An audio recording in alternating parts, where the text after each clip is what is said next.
How to Save the World and Other Things on My To-Do List. One Woman's Totally Serious Guide to Inner World Domination. By Lizzie Allan, Creator of Hilarapy. Chapter 1. You are not who you were told you are. There is a moment I keep coming back to. I was around 15 years old, sitting on a mattress on the floor of my bedroom, hunched over a book, incense burning, evening light, the world outside doing whatever it was doing, and me completely gone into whatever was on the page. And then I looked up, and something happened that I still don't have a perfect word for. Not an idea landing, not agreeing with something interesting, something older than that, something that felt less like learning and more like, oh, I remember this. Like being handed something you didn't know you'd lost. I sat there in the half dark with the incense curling upward, and I felt something open in my chest. I could see, actually see in my mind's eye the whole wide world, every adventure waiting for me, every door that hadn't opened yet, and underneath it all, this enormous quiet relief like, it's okay, it's all okay. There is a way through this, and I've always known it, and now I remember. I felt like I could do anything, go anywhere, and I have.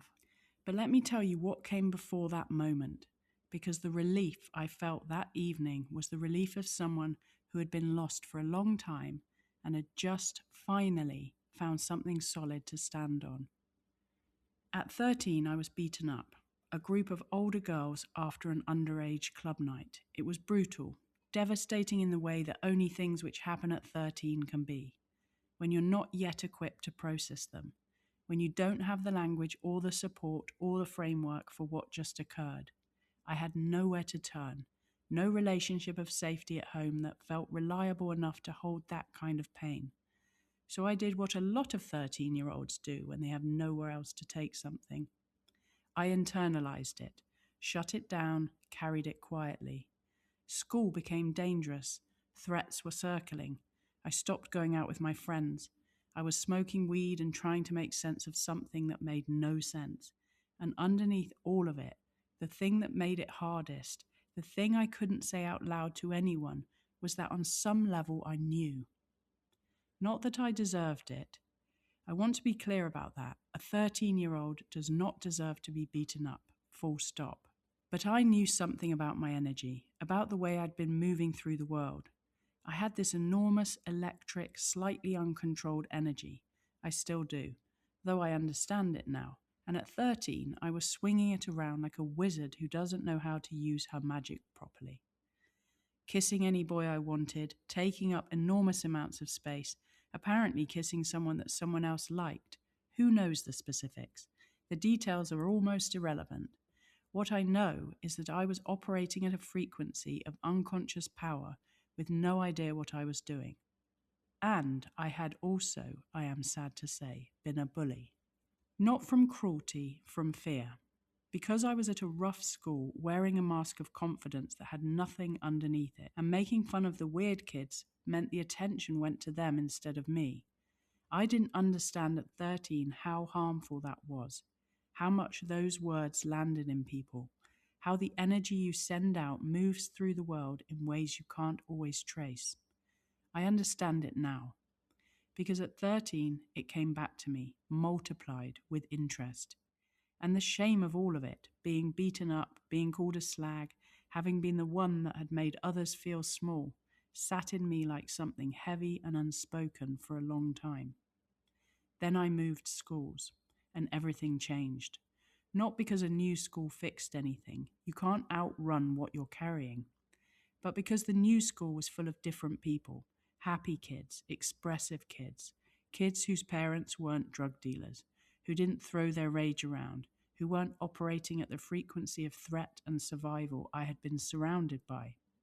And I made a choice, quietly, without announcing it to anyone. I chose differently. I chose who I wanted to be around and therefore who I wanted to become. I stopped performing confidence I didn't feel. I stopped directing attention away from myself at the expense of others.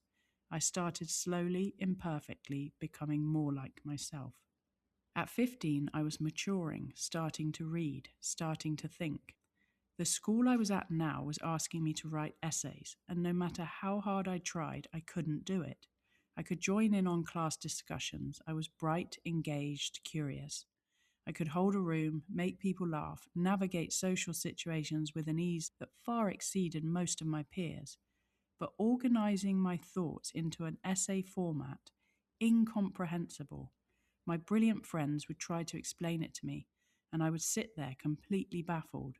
What came so naturally to them was a foreign language to me. While my friends spent the next few years preparing for university, I quietly wrote myself out of that path. I wasn't going to get the points, and rather than spend years feeling like a failure at a game I was never designed to play, I decided something. I would play a different game. I started reading, really reading, the books that had found their way onto my mum's shelves: James Redfield and the Celestine Prophecy, Louise Hay, Ernest Holmes, Eckhart Tolle, Oracle Cards, Animal Medicine, Rune Stones, things that were slightly mystical, slightly rebellious, the kind of reading that makes you question the story you've been given about how life works. And one evening, mattress on the floor, incense burning, hunched over a page, I looked up and remembered. Not learned, remembered.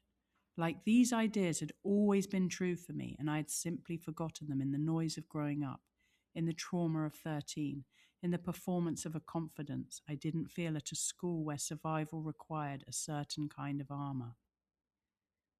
The teaching of the law of mind, the law of attraction, the idea that creative intelligence moves through everything, including me. It didn't feel like a nice concept. It felt like coming home. And I thought, no one ever taught me this. Why did no one ever teach me this? It felt like this wasn't my first time knowing it, like somewhere in some part of me that existed before this particular life, I had always known. And the relief of that, the extraordinary, chest-opening, world-expanding relief of that, is something I've been trying to share ever since. So here is what I want to tell you. There's something important, something that might undo a few things you've believed about yourself, not in a dramatic, burn your life down kind of way, but a quieter, more powerful way, the kind where something inside you goes, oh wait, I remember this. You have been taught to think of yourself as separate, separate from life, separate from opportunity, separate from whatever it is you've been waiting for. You've been told in 1,000 subtle ways that life is something that happens to you, that some people are lucky, some people are chosen, some people just have it.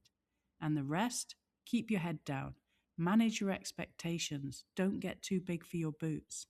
But what if that's not true? What if the very thing that grows the trees, moves the oceans, times the stars, and breathes your body while you sleep is not separate from you? What if it's actually moving through you as you? Let's call it what it is: creative intelligence. Not some distant force in the sky keeping score, the intelligence that knows how to turn a seed into a forest, that keeps your heart beating without your permission, that coordinated billions of cells in your body right now without asking you to manage it, that somehow brought you here reading this. You didn't build that, you didn't earn that, and yet you are that. If this creative intelligence is expressing itself through everything, then it is also expressing itself through you. And if that's true, then your thoughts, your beliefs, your expectations are not small, they are instructions. Henry Ford said it plainly: whether you believe you can or you can't, you're right. Einstein asked the question most people walk straight past: is the universe a friendly place? Which really means, is your thinking friendly?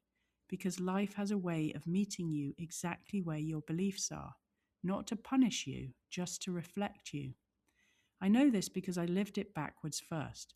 I know what it looks like when your energy is unconscious and unexamined and moving through the world without direction. I was 13, swinging my magic around with no idea what I was doing, and the world showed me exactly what that looked like. And I know what it looks like when you begin, slowly, imperfectly, from a mattress on the floor with incense burning, to use it on purpose. The world shows you that too. Here's what I want to leave you with, at the end of the first chapter. There isn't a limit to what's possible for you, except the ones you're still believing in. Not because I read that somewhere, because I have lived it, because I was the girl who couldn't write an essay and wasn't going to university and had been beaten up and had nowhere safe to turn, and I looked up from a book one evening and remembered something that changed everything. You are not separate from the power that creates life. You never were. You are an expression of it, and your thinking, the ordinary everyday stuff happening in your head, is part of how it moves. Something is already shifting in you. You can probably feel it.